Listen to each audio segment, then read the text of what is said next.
Ang pagkakasala ng tao. Ikatlong kabanata. Sa lahat ng hayop na nilikha ng Panginoong Diyos, ang ahas ang pinakatusok.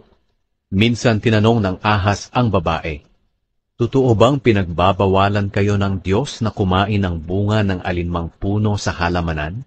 Sumagot ang babae, "Makakain namin ng kahit anong bunga ng puno rito sa halamanan, maliban lang sa bunga ng puno na nasa gitna ng halamanan.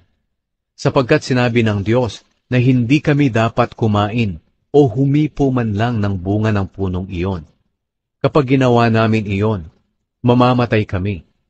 Pero sinabi ng ahas, "Hindi totoong mamamatay kayo." Sinabi iyan ng Diyos dahil alam niya na kapag kumain kayo ng bungang iyon, mabubuksan ang mga isip ninyo at magiging katulad niya kayo na nakakaalam kung ano ang mabuti at masama. Nang pinagmasdan ng babae ang puno, napakaganda nitong tingnan, at ang bunga ay parang masarap kainin. At dahil sa pagnanais niyang maging marunong, pumitas siya ng bunga at kumain ito. Binigyan din niya ang kanyang asawa na kasama niya, at kinain din ito. Pagkatapos nilang kumain, nalaman nila kung ano ang mabuti at ang masama, at napansin nila na hubad pala sila. Kaya pinagtagni-tagni nila ang mga dahon ng puno ng igos para ipantakip sa kanilang katawan. Pagdating ng hapon, narinig nila na lumalakad ang Panginoong Diyos sa halamanan.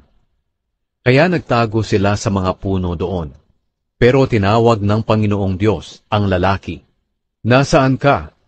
Sumagot ang lalaki, "Narinig ko po kayo sa halamanan, kaya nagtago ako. Natatakot po ako dahil hubad ako." Nagtanong ang Panginoong Diyos, "Sino ang nagsabi sa iyo na hubad ka? Kumain ka ba ng bunga ng punong kahoy na sinabi ko sa iyo na huwag ninyong kakainin?"